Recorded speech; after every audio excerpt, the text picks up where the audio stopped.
Hey guys, Travis here on day one of the World Championships. We're at the group stages in the Los Angeles studio, joined by Tabzz of Lemondogs.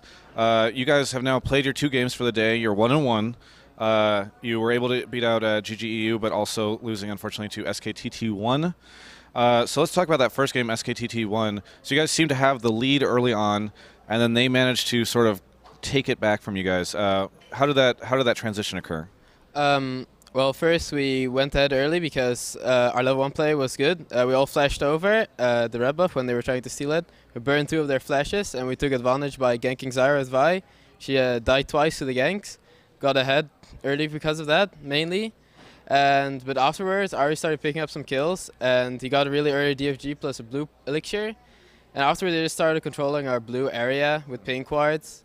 And they basically controlled mid and bot and our blue from there on, so we really couldn't get any income on our champions, and that just snowballed into our loss. Yeah. I know that they sort of had this composition that they seem to want, right? Like that seems to be a lot of their favorite champions. Did you know that going into the game? Did you sort of let that happen, or how did that go down? Yeah, well, we definitely already realized yesterday when we were coming up with this comp in our bands and what we want to do, that we basically would give them everything that they would want in their usual blind pick last games, right, because this is the kind of comp that they would pick in those games. But we were aware of that, and we thought we could counterpick it with Swain against Ari, and we just tried to get through the early game as well as possible, and then hopefully snowball it, but it didn't work. So why do you think Swain failed to bring you about? Was it just sort of like perhaps he wasn't the champion to pick, or do you think it was just sort of an outplay situation? I think it was more of an outplay situation, because Swain would have been very good if we just managed to get through that phase. But after they just we made a couple of slip-ups where Ari managed to grab kills and gold.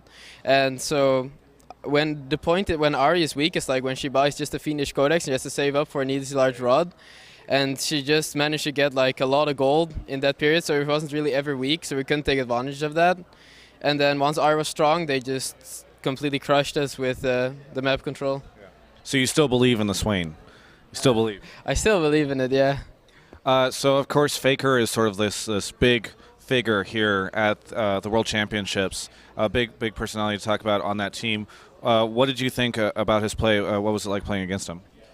Well, myself, I didn't really notice much, but okay, you know that he knows exactly what to do in many situations. Like, he's very good at figuring out situations when to pick people off, and yeah, he has a lot of pressure on the map as well. And his team really supports him with it.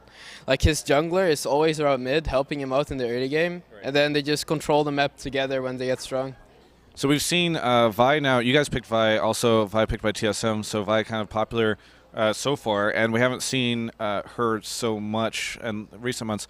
What do you think of Vi? Why did you guys decide to go with her?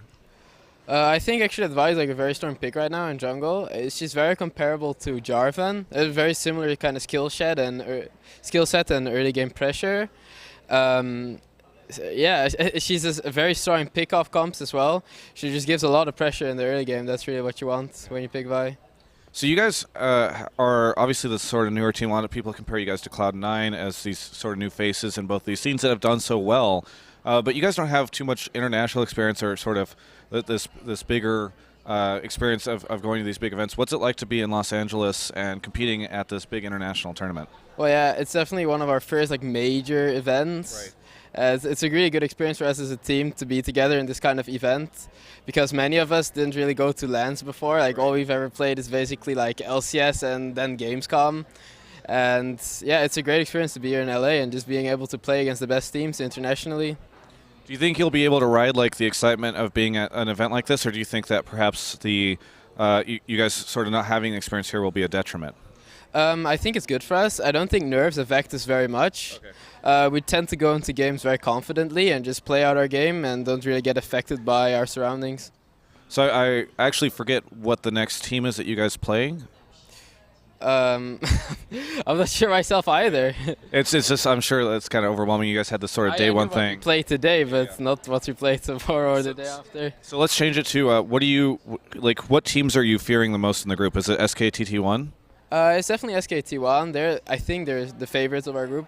And OMG could be like a close second. They're also really like the team to beat for us if we want to get through group stage. We have to mainly beat SK T1 and OMG to battle for the second spot, I think. There's always this EU-NA rivalry. What are your thoughts on TSM? Well, I think Darius is like a really, really strong off-laner. I think he's the strongest player of their team, and their bot lane is actually very strong as well. So they do have like some very strong players. Okay. Do you have any shout-outs, anything you want to say here at the end of the interview? Yeah, I guess I would like to say thanks to Lemondogs, their sponsor, SteelSeries, and of course my mom for being my #1 fan. Well, shout-outs to your mom. It's cool that I'm sure she's watching. Yeah. For everyone, this is Travis on day 1 of the World Championship group stages. You can check out the rest of our coverage of all the World Championships at gamespot.com/esports.